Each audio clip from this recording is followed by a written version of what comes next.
Hello again, everyone. Welcome to my latest video.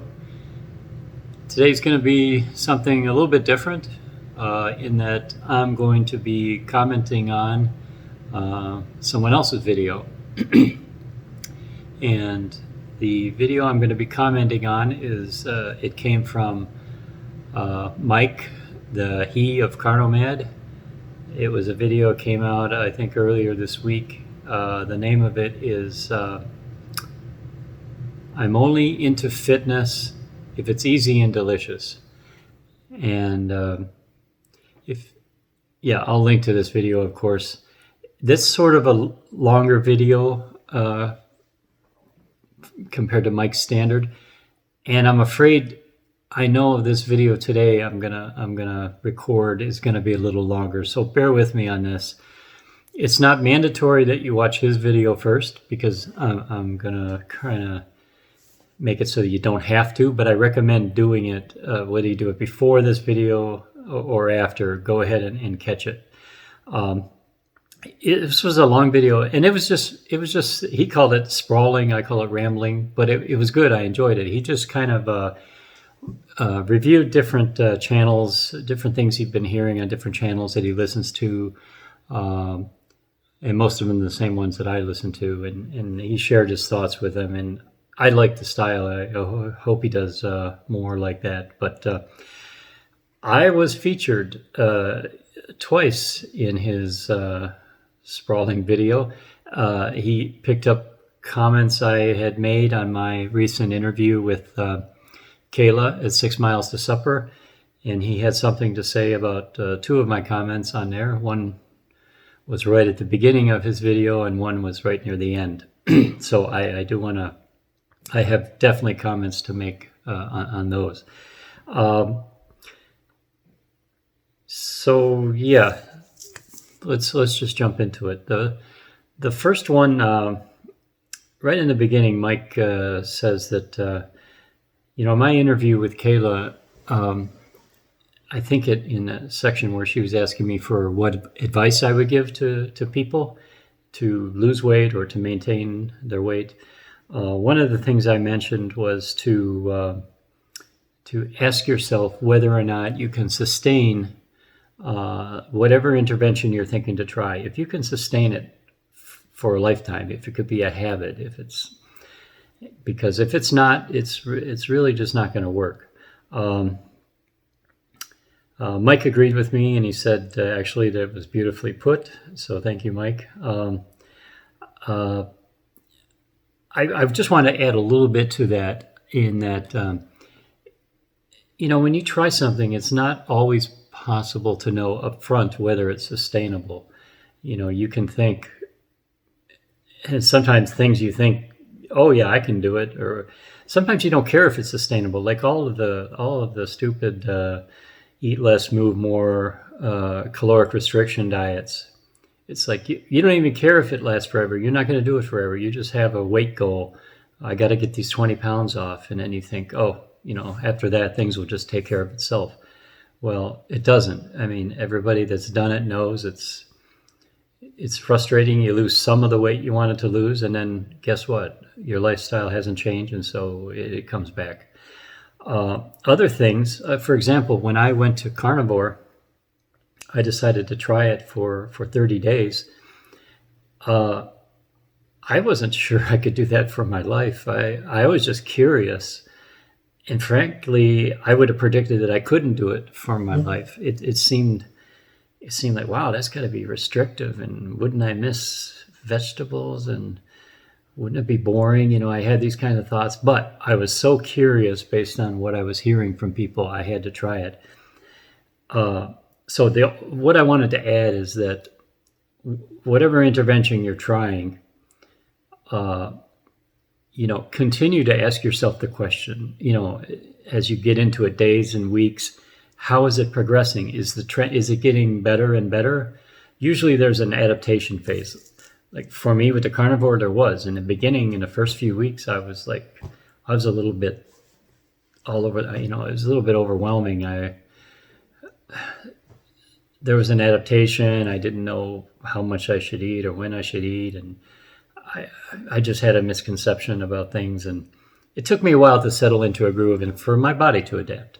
And in the beginning, I had some doubts, but then as time went on, week after week, the benefits started accumulating, and the test, my 30-day test, is now I'm into the third year of that 30-day test, and frankly, I don't think I'll ever go back. But so the point is, just as you're making your intervention, keep asking yourself, is this getting better or is it getting worse? Is this just drudgery that in each passing week is worse? I mean, if it is getting worse, just bail out and take another approach, because even if you are making some progress on the weight, if you can't do it, if you can't sustain it, it's almost meaningless to hit the goal, because you're gonna backtrack at some point. So that's the point.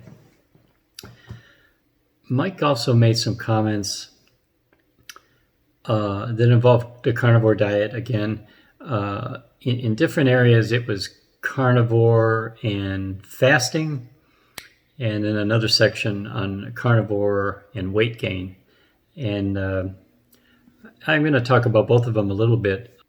First of all, my thought on carnivore is, although, humans have been eating meat for millions of years, we know that, but it's kind of a new thing now for many of us, this emergence of the new thought that, we don't need all this other stuff. We can just eat meat pretty much and be healthy.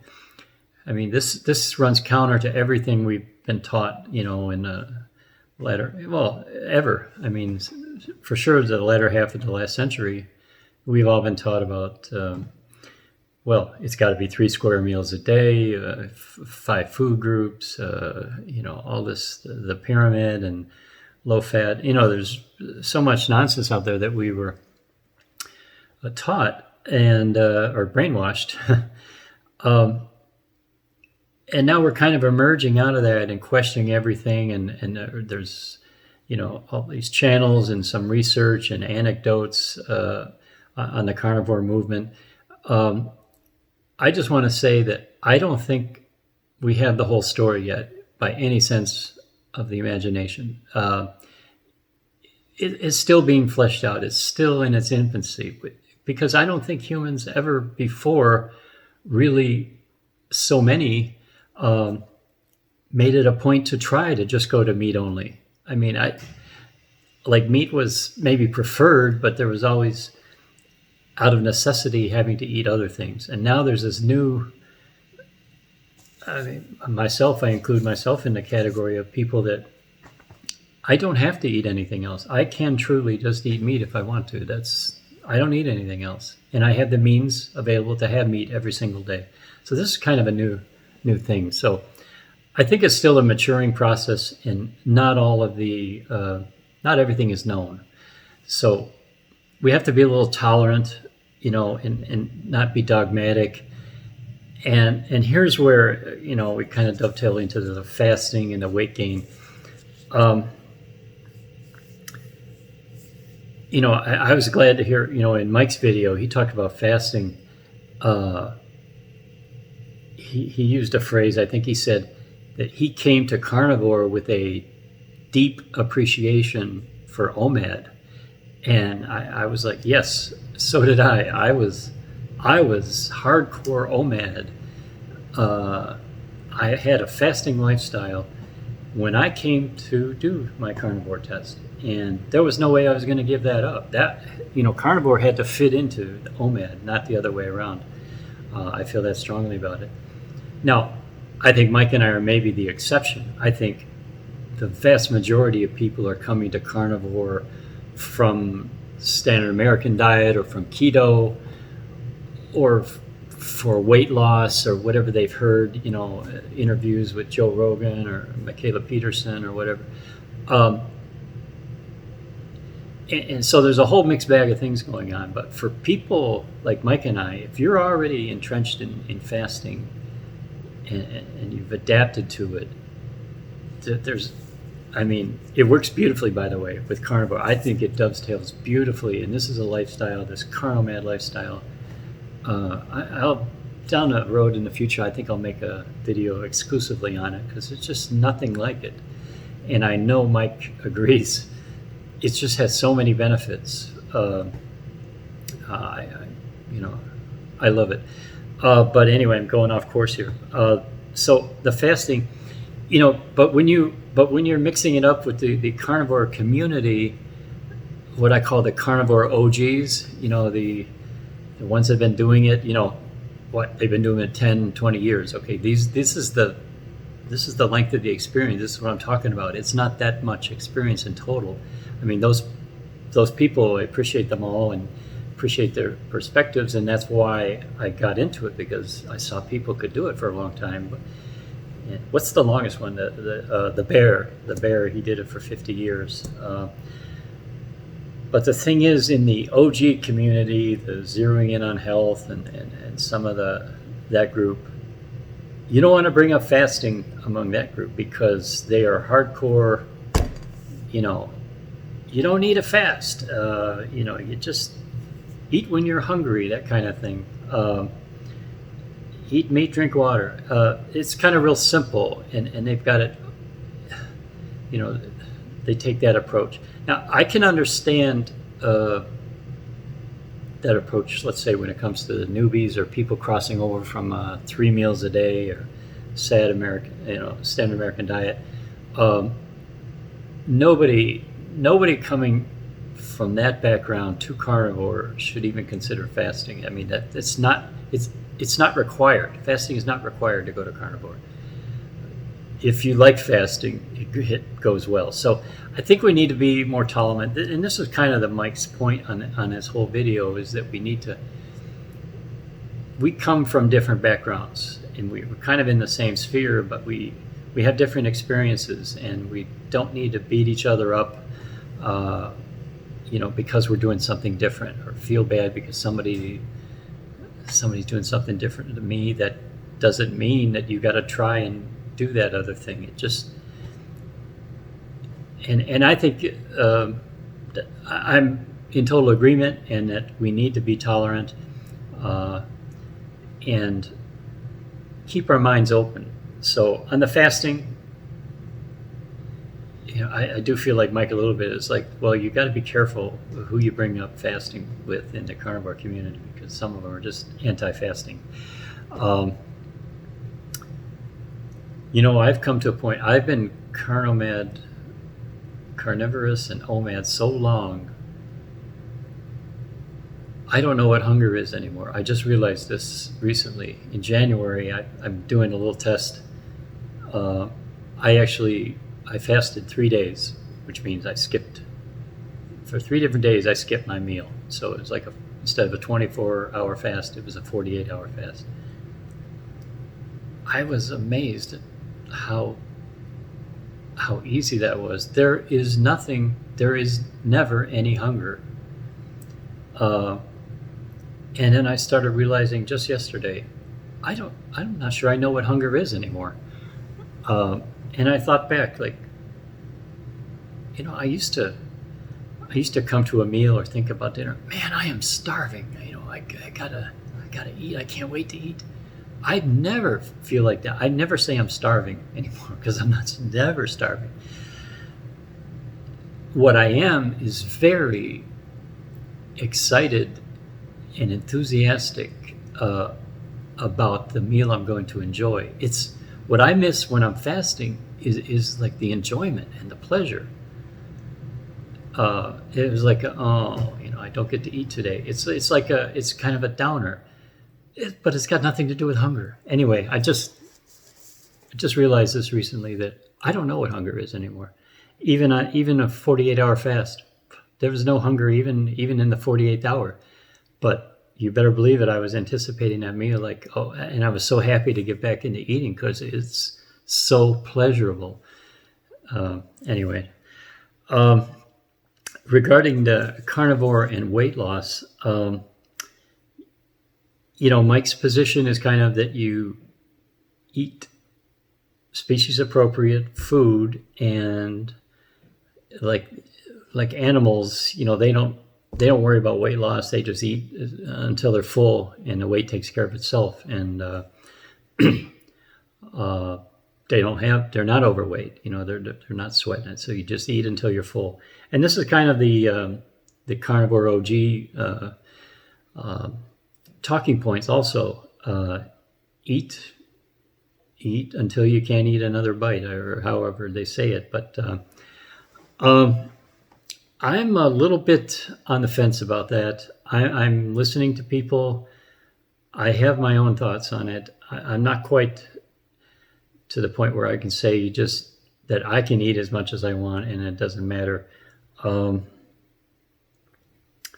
this is where I think there's some nuance and maybe that some maturity is needed in the carnivore world, because for me, when I compare, humans eating meat to animals, there's a huge difference, and that is that as a human, I can eat meat whenever I want. I can have it every single day. I can have it 3 times a day. I don't ever have to worry about. There's no time when I have to do without. Now I do without because of my fasting, and frankly, one of the reasons I do fasting is because I think it mimics nature more. Animals aren't just eating all day. Some do, but the meat eating, the carnivorous animals, they're not just eating all the time. So that's why I like fasting. I think it's more natural. But animals are. It's because it's not intentional. It's out of necessity. They can't just go to the supermarket and get meat whenever they want. So I guess what I'm saying is that animals feast and then fast because of necessity. But that's because they don't maybe know when the next meal's coming. I see people come to carnivore. A lot of them, if they're coming from like a standard American diet, they see a lot of weight loss in the beginning. It may plateau after a while, but it depends on where you're coming from. Other people gain weight if they've lived. There's the Kelly Hogan story. She came in and she gained weight and then it corrected. Myself, I came to carnivore. I was kind of on the tail end of my weight loss phase. I mean, my weight loss had slowed down a lot. I think on the first 8 months of carnivore, I lost like another 8 pounds. And then it stabilized for a long time, like maybe 8 or 10 months. But in the past 6 months, it sort of nudged up consistently. I mean, maybe 3 or 4 pounds, not a lot, but that's something I'm trying to understand and figure out. I can't really understand why that happened. But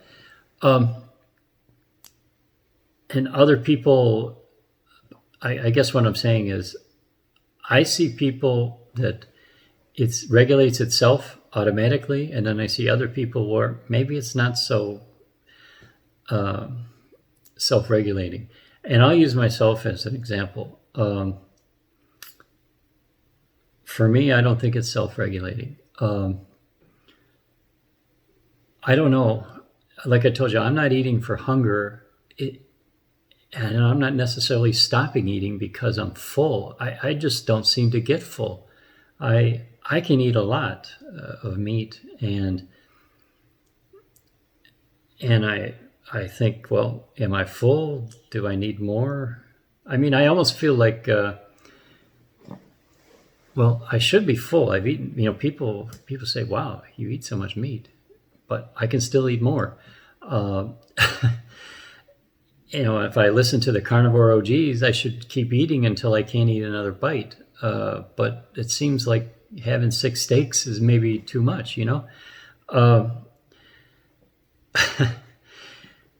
So I find myself wrestling with this a little bit. I don't know if I just have a bottomless pit for a stomach. I've always sort of eaten, all my life, even when I was eating, junk food, I put away a lot. But yeah, I mean, so I just wonder how I can regulate it, because it's not based on hunger. Like I mentioned earlier, fasting, I don't know hunger anymore. So that's where I'm at. I'm wondering, what is my signal to tell me to stop eating? I mean, there's a feeling of fullness and satiety. There's like a, I feel good. I start to feel good after so much food has been ingested, but who's to say I can't feel better? I don't know. I don't know. Just last week I was eating and I was thinking, well, should I stop? I'm supposed to keep eating until I'm full. It's like needs and want. Do I need another one? Maybe not. Do I want one? Yeah. So I have, throw another steak on. Anyway, and depending on, I'm eating this meat and depending on the fat content, it seems like it's possible that I can overeat and gain weight. So I'm not sure that we know everything about that. I've seen, people eating very lean and people eating very fat and having great results. I'm just kind of on the fence as far as weight gain. I think age may have something to do with it. I'm not sure that everybody as they get older can just eat until you can't eat another bite and everything is self-regulating. I don't know. We'll see. So yeah, I'm in the middle, just listening to both sides and trying to figure it out like everyone else. The final commentary I have on Mike's comment was his second comment about my video interview. And bear with me, folks, because there's a lot for me to unpack here. And I know it might go a little long, but I feel compelled to, I believe there's some misunderstanding.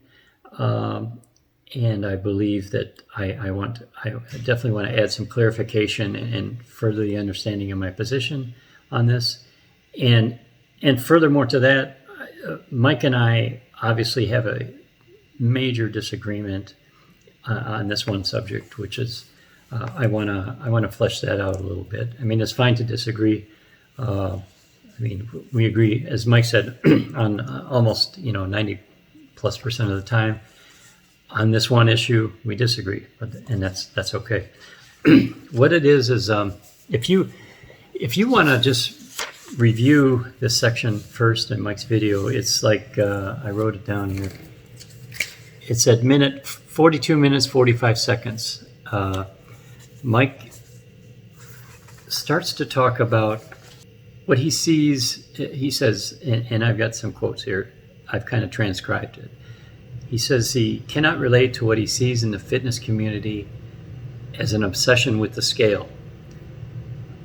He says, I was persuaded to fixate on the waist to height ratio as the best marker. And he credits Ted Naiman, which I've also saw Ted Naiman's discussion on this. And just to point out right up the bat, I also track my waist. He says, as a boy, I never really got into the scale fixation that afflicts so many females. Okay.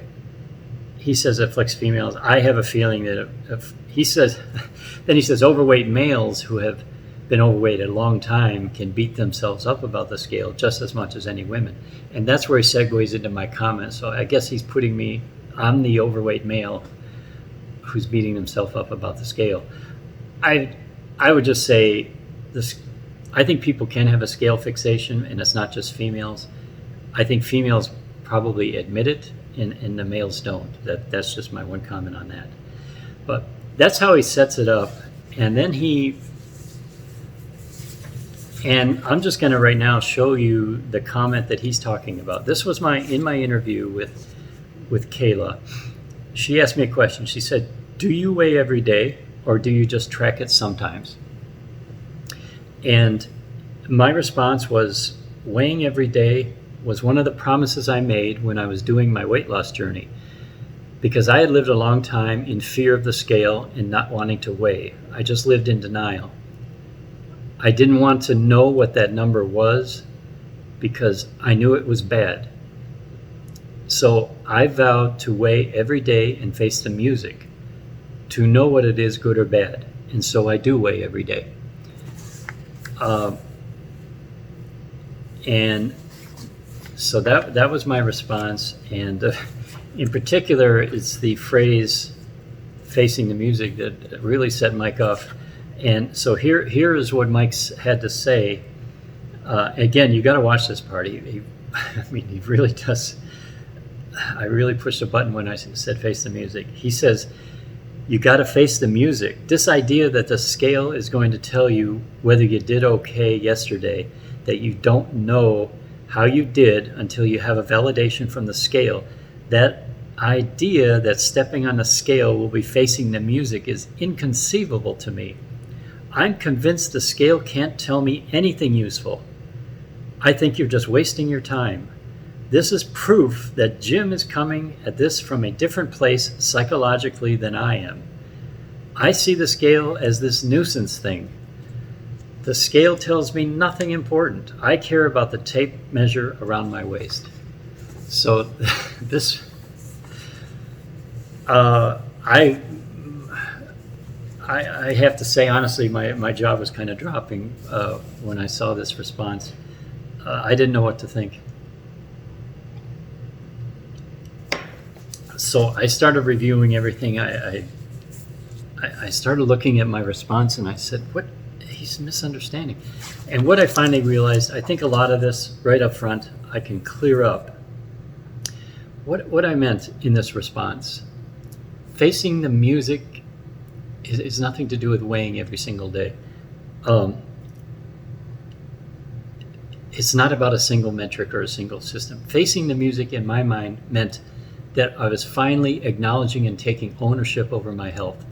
That I wasn't just going to live sitting in my room pretending that, everything was fine. I was going to take care of myself, that, I didn't have to do anything. I could just endure and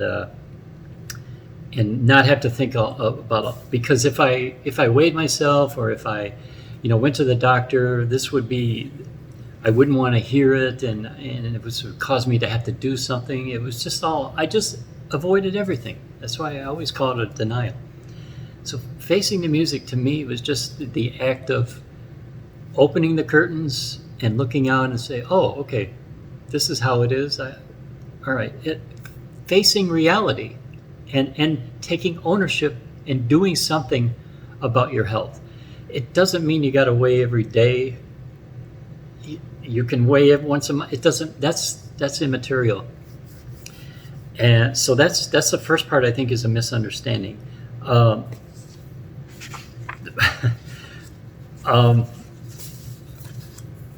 It could be waste or whatever you want to do. Take some ownership. Improve yourself. Care about yourself. Be honest and accountable. And just to point out, her question was, to me, it's what I do. What do I do? It wasn't a recommendation. In another section, she said, "What is your advice for others?" I never said people need to weigh every day. What I did say is that people need to not lie to themselves, to be honest with themselves. And that, to me, that is the generic part of what I was doing. I was telling myself a lie by not paying attention to my health and just pretending it didn't exist. That was a way of lying to myself. Anyway, just some things I want to make clear. I never said to Kayla or anybody at any time that the scale is important because it tells you how you did yesterday. I have never said that. I don't believe that. That's not how I use the scale. I never said to anybody that you needed daily validation from the scale. This is just so not me. I want to make clear, I don't beat myself up over the scale. Um, I'm sorry. It makes me laugh. In fact, I laugh when I hear that. Mike has sort of painted this picture of me. I don't know what he thinks. Like I'm this poor tortured soul, carrying all these psychological scars from the past. Each morning putting myself on the scale and looking at, oh, Jim, you gained a pound. Bad, bad, bad, bad, Jim. You better take that weight off. When the reality is, I'm barely awake and I just write down a number. I'm so beyond caring. I mean, I write down that when I was losing weight, I was interested in that number every day because it was like, oh yes, another quarter pound, another half pound. It was really fun. But I've weighed now. I calculated it's like some 1,300 days, so it's pretty blasé. There's no beating up or torture. So I'm sorry, it just made me laugh. No, I'm not this tortured soul with the maybe I have psychological scars or something, but I can honestly say I have no fear of the scale. I don't care that number, what that number is.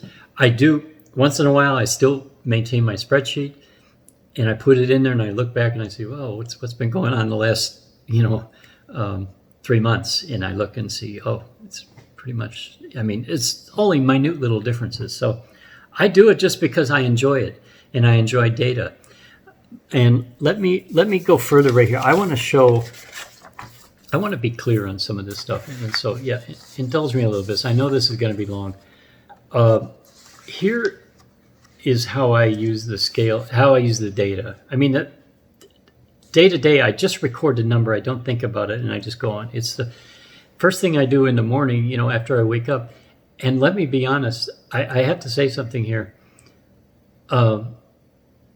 I enjoy it. I mean, I look forward to it. The first thing when I wake up, first thing I think about is, what's going to happen at work. It's kind of a downer.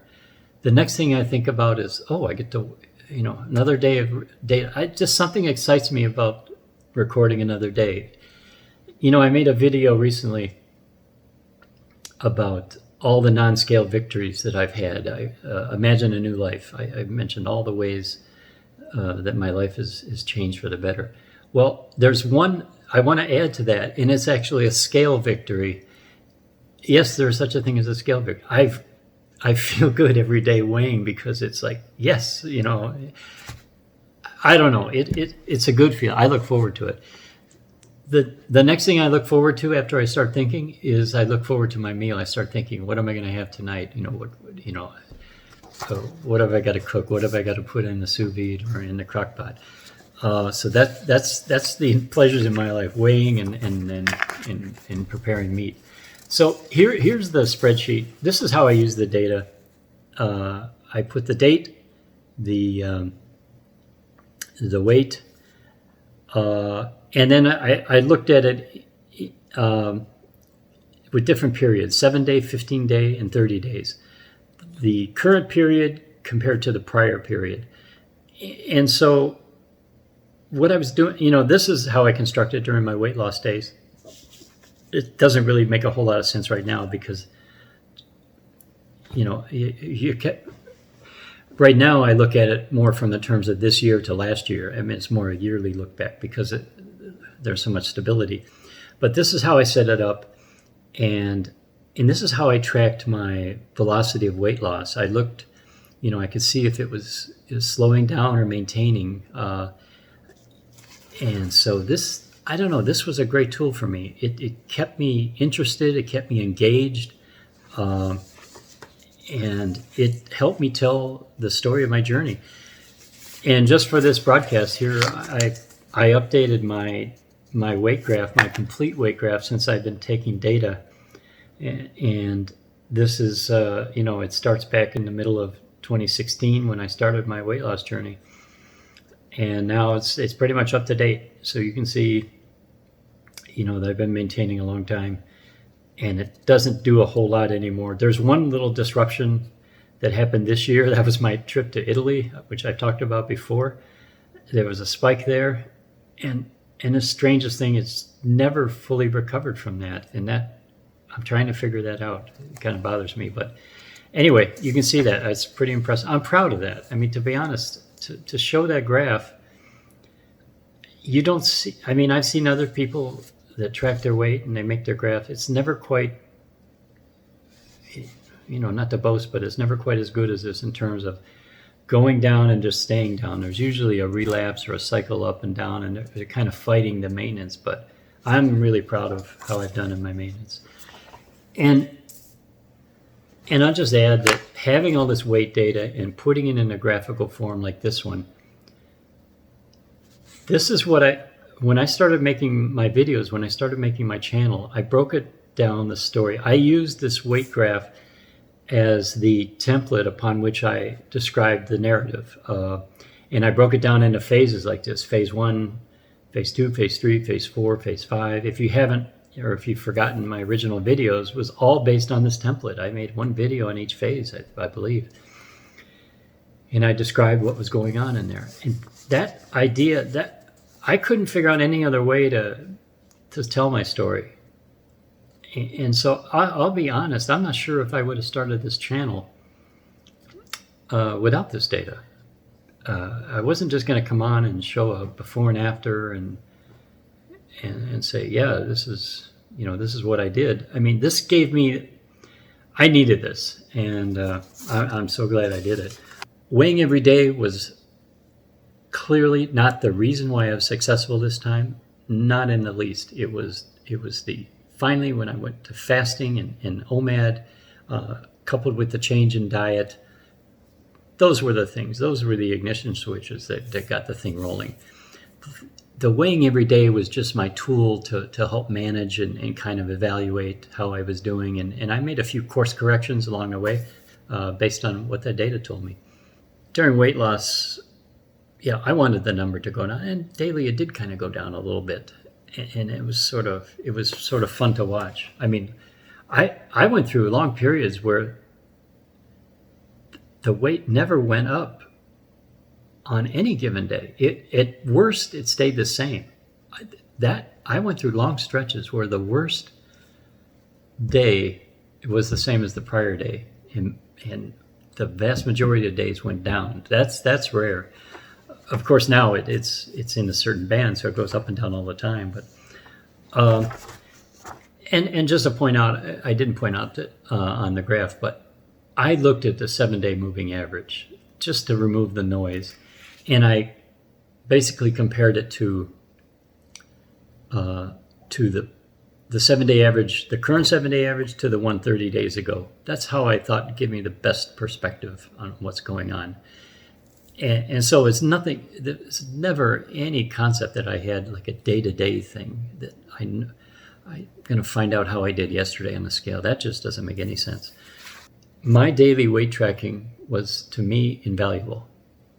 I'll just say that. Kayla didn't ask me this, but if anybody wants to know, do I need to weigh every day still? Absolutely not. I don't need to. I don't need any validation. I could easily live without it. I could go to, I would maintain a weekly or a monthly type thing, just as part of my commitment to facing the music. By the way, you have to watch Mike's video. When he cannot even say, when he says facing the music, his face gets, he can't even say that. He's like, facing the music. It's really bothersome. And that's why I titled this this video. I'm having fun with Mike here. I titled this one Facing the Music. Hopefully it doesn't set him off too much and he can watch it. So do I still have to wait? No, I don't have to. I do it because it's fun. I like it. I enjoy it, as I said. Do I beat myself up? No. I just write down the date and I go on. I start thinking about dinner. What do I track? I track weight. I also track waist. I do waist and blood pressure once a month. The scale, I got this biometric scale. It also gives me body fat, and so I write down the body fat. Also, I don't know how useful that metric is, but I do write it down. So I track those 4 things. And another reason why I like having that data is when sometimes from time to time I'm interested to do an n=1, and it's good to have the data, the baseline to go against, so when I do an intervention, I can monitor it and compare, and see what's going on. So I like having the data. I'm not doing that so much anymore, but actually I'm currently doing an experiment, so I'll report on that in a few weeks or a month. And I just wanted to say, it's in my nature, once I start something, to keep doing it. I'm kind of like tradition and history. I like data and traditions, things that never change. So I do it. Weighing myself every day, it takes less than 30 seconds. Probably one day I'll be tired of it and drop it, but I haven't reached that point yet.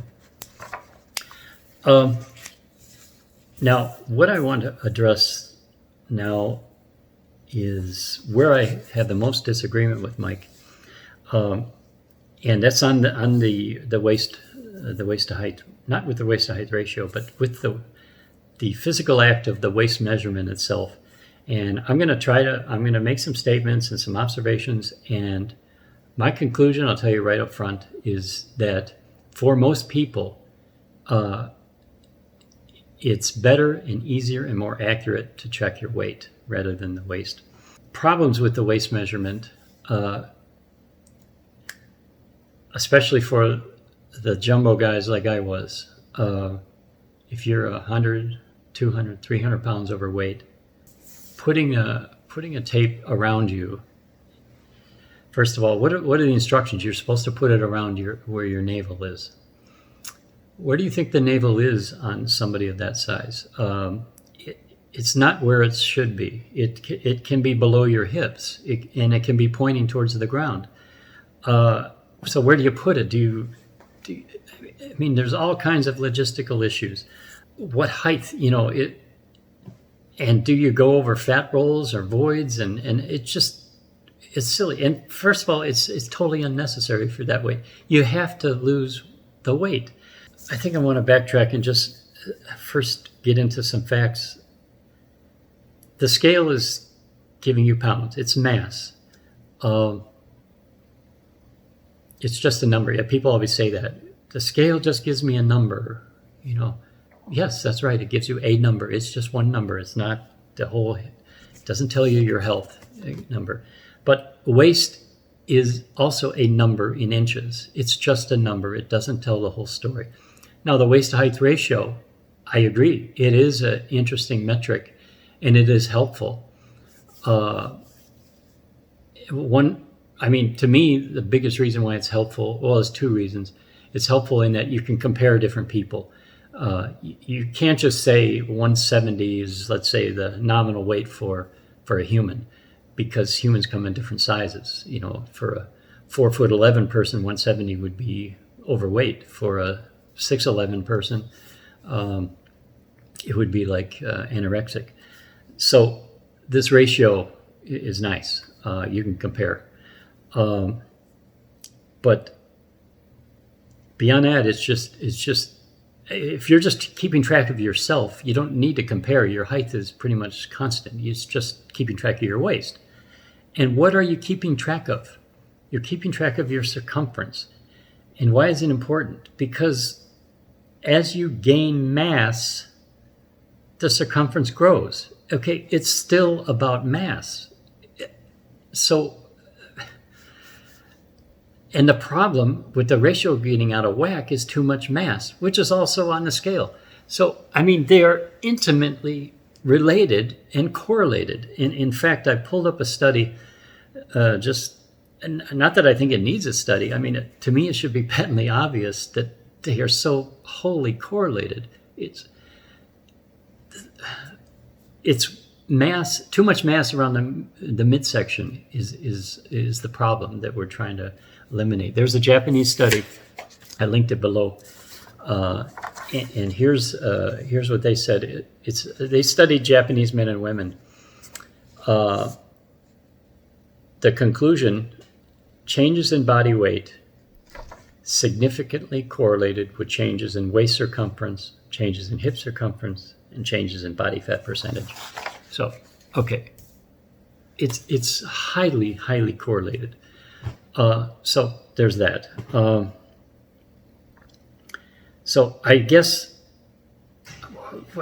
I'm frankly, I have to admit, I'm kind of befuddled by Mike's comments about the scale doesn't tell me anything useful. You're wasting your time. It's a nuisance. Nothing important. But if mass is not important at all, the only reason weight to height ratio is important is because it's detecting mass in your central section, which is important. It gives you an idea of your mass distribution. That's what it does, frankly. So why one is totally useless and one is the best marker, I just don't get that. Now, I do understand why it's a good marker, and that's why I do track my waist. I don't disagree that it's a good marker. And if you wanted to make that your only marker, hey, that's fine. At least you're doing something. At least you're facing the music in inches rather than mass. That's fine. I see the waist to height ratio as a tool to use in conjunction with weight. In other words, I think it gives you an idea where your goal, where the end is. People have a tendency to say, I lost 50 pounds.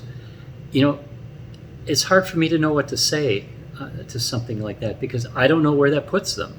Does that just scratch the surface? Or if they also gave where they were in terms of the ratio, you could tell, okay, they've arrived, they've got the ratio down, in a reasonable zone below 0.5, or are they still, 0.6? So to me, it kind of helps you to know where you are in the whole process, and maybe give you a target weight to get to, because I guess it has been established, under 50% is you're pretty well in the clear for many things. So so I think there's a place for it.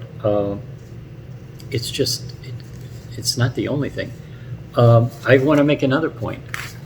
If this is such totally useless information and a waste of time, why does every doctor's office in the nation have the patient, the first thing they ask him to do when he arrived here is step up on the scale and they record the number?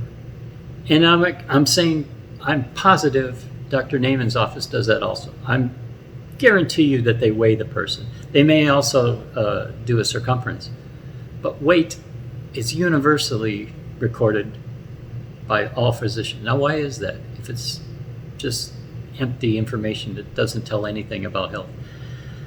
With that said, there's another issue, and I started to jump into it too soon. The problems with the weight measurement. For the large person, you just can't do it. It's really inaccurate, especially the larger you are. First of all, if you're really large, you can't reach around yourself, number one. Number two, where do you put it where you think your navel should be? If you were thin, or where it actually is? Do you drape it down and pull it up and around? At what height? It's subjective. And there's the other issue about the amount of tension you put on. Do you go over fat rolls in boys? It's so subjective. I know Dr. Naiman had I saw a tweet of his one time. He says in his office, his staff is instructed for a very large person, they have them lay flat on the table, and then the nurses or the technicians, they snake the tape underneath them at the navel, because when you're laying flat, everything is sort of where it should be. The gravity is not taking effect, so you can get they can get a reasonable measurement in that position. So it's a two-person job at a doctor's office to get a proper circumference. Doing that at home is not advisable. I don't advise a heavy person to get down on the floor and try to arch your back and put it. I mean, it would be dangerous. And as I said, for a heavy person, it is so unnecessary. You can look in the mirror and see you've got too much central mass, you've got too much weight. It's all correlated. You've got to lose a couple 100 pounds and then start looking at the weight to height ratio to see if you've made it, if you need to go further or not. It's just, even not only the extremely large. All right, I'm not extremely large anymore. People call me skinny, too skinny. But I was formerly large, and my skin didn't all shrink up. Okay, so there's this I call it a skin coat. I mean, there's this excess skin, and it is soft and flexible and pliable. And when I do the technique to weigh myself, I do like Dr. Naiman says. I lay flat on the floor and I come up around the navel, but the skin makes it so even just with the slightest pressure, like I can get a range of a half an inch. And so I just try for consistency, and I try like 3 or 4 times, and I just take an average sort of, and I can only read it within like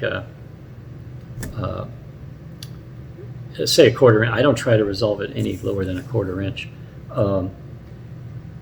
But anyway, that skin, I thought of this analogy. It'd be like, at the fair, they got the stick and they make a cotton candy. They swirl it around, and so you got this cone of cotton candy that's real soft. Imagine trying to take the circumference of that cotton candy, and putting a tape around it and pulling it tight. I mean, you could just, any slight pressure, it would pull. So what I ask myself is, what am I really trying to measure around my waist? Am I trying to measure, is my waist, should I include that skin? Is that part of is it necessary because that skin is unhealthy in terms of my circumference? So should I use like zero pressure, or should it be like more where the tape would be if it was flat against my where my body is, my muscle and fat, let's say, the true, I mean, like I said, I can get 1/2 to 3/4 of an inch difference. And so what is my true waist to height? My true waist, I'm not quite sure. There's some uncertainty there. I track it, but I just try to be consistent and look for trends over time. On the other hand, the scale, my scale, I've done repeatability on it. I got off and on it 10 times in a row. It does not vary more than 1/10 of a pound. It'll be like, 0.2, it goes in 0.2 increments. So it can be 2/10. 2/10 different is all it can be. But normally, it'll keep repeating. If I do 10 times, it'll be 8 times of one value and 2 times another value. So I take the one, obviously, that repeats. I did some calculations. In my weight loss journey, I lost 188 pounds and like 24 inches. So I think it was like 8.5 pounds per inch. And if I think about on my scale, I'm getting it down to within plus or minus 0.1 pounds. I am so much more accurate than this scale, reading, which has, like I said, subjectivity and a lot more error in it. I did a calculation. I came up with minimum, the scale is giving me 20 times more precision than the waist because of the variation and the precision. So I'm going to say, for me, it hands down, if you had to pick one thing, the scale is faster, it's more precise, there's less subjectivity, it's the better metric. Again, I'm not saying don't ever use waist height. It is, look at that to see where you're at. It is important.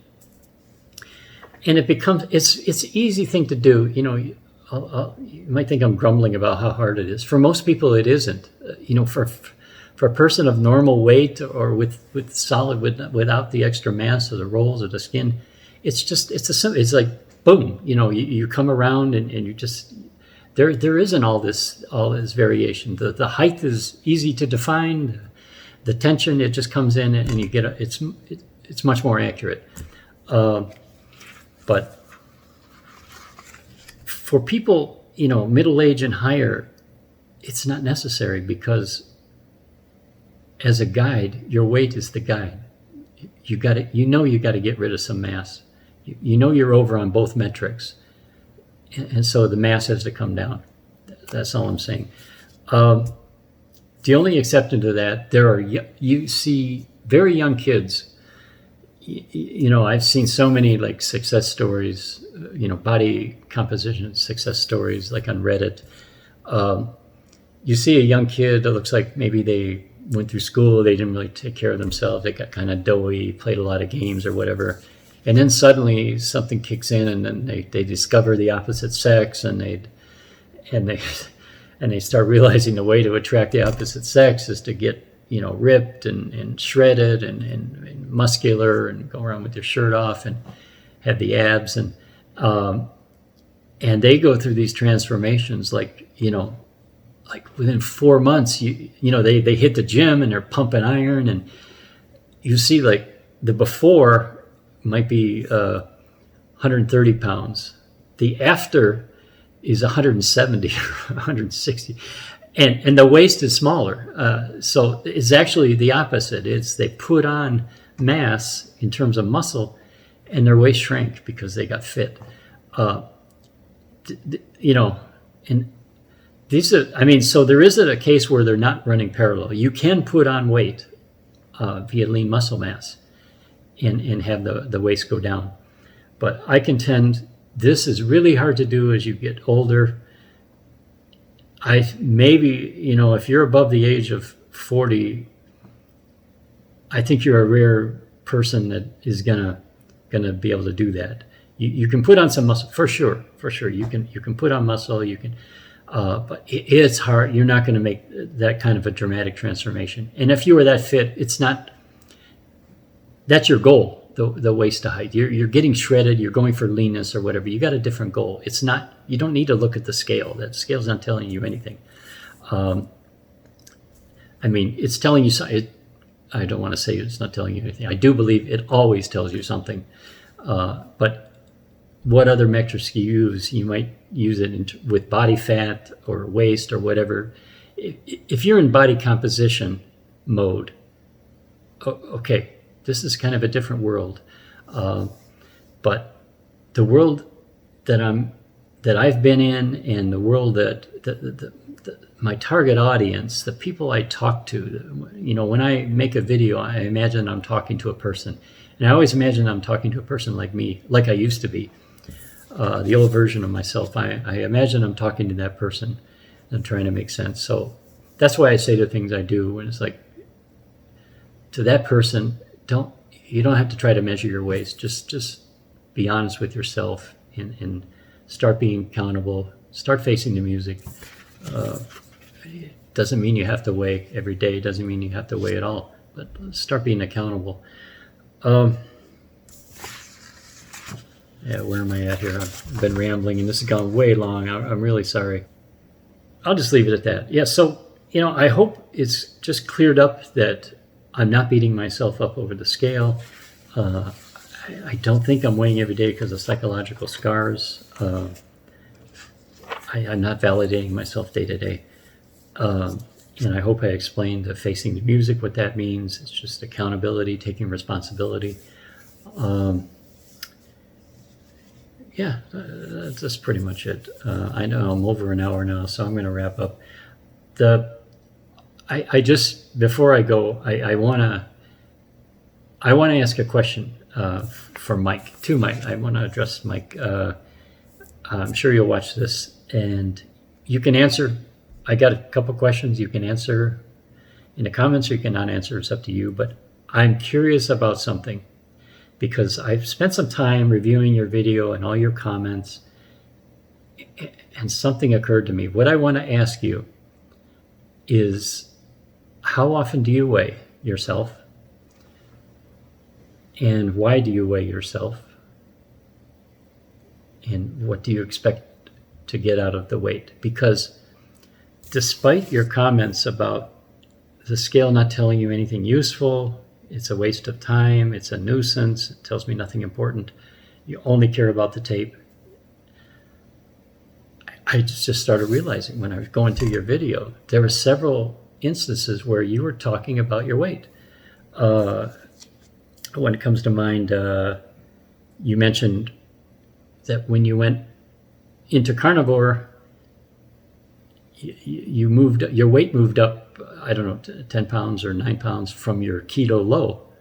So it dawned on me, wait a minute, these are weights. The keto low meant during keto you were tracking your weight. And I recall in your keto videos where you lost so much weight, you were talking about weight. Maybe you also talked about waist, but I don't remember. But so you were weighing then, and you came to know that you gained weight on carnivore. I'm just so, and earlier in this video that I'm talking about, Easy and Delicious video, you were recounting some experiences you had, some bad experiences with caloric restricted diets, and you mentioned that you picked a magic number on the scale.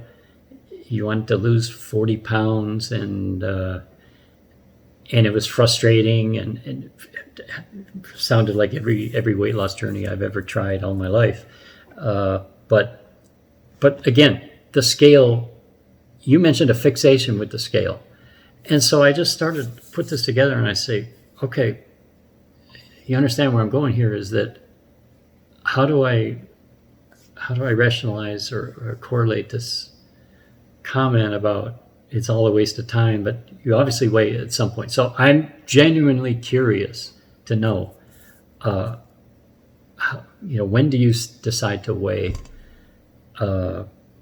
and what do you think it tells you, or what do you get out of it? It didn't seem like you got anything out of it. Obviously, it must satisfy some need for you. So that's just my question. I'm genuinely curious. Oh boy, I think this is the longest video I've ever made, and again, I apologize for that. But it was a lot to unpack in here, and I want to be clear. I've talked about this stuff all the time. I don't like it when I'm misunderstood. And once I saw that maybe Mike was taking my comment about facing the music to be that I was looking at the scale every day, I'm beating myself up. And, first of all, I got a good laugh on that because it is so different than the reality. So I appreciate the laugh, but I hope this is cleared up, seriously.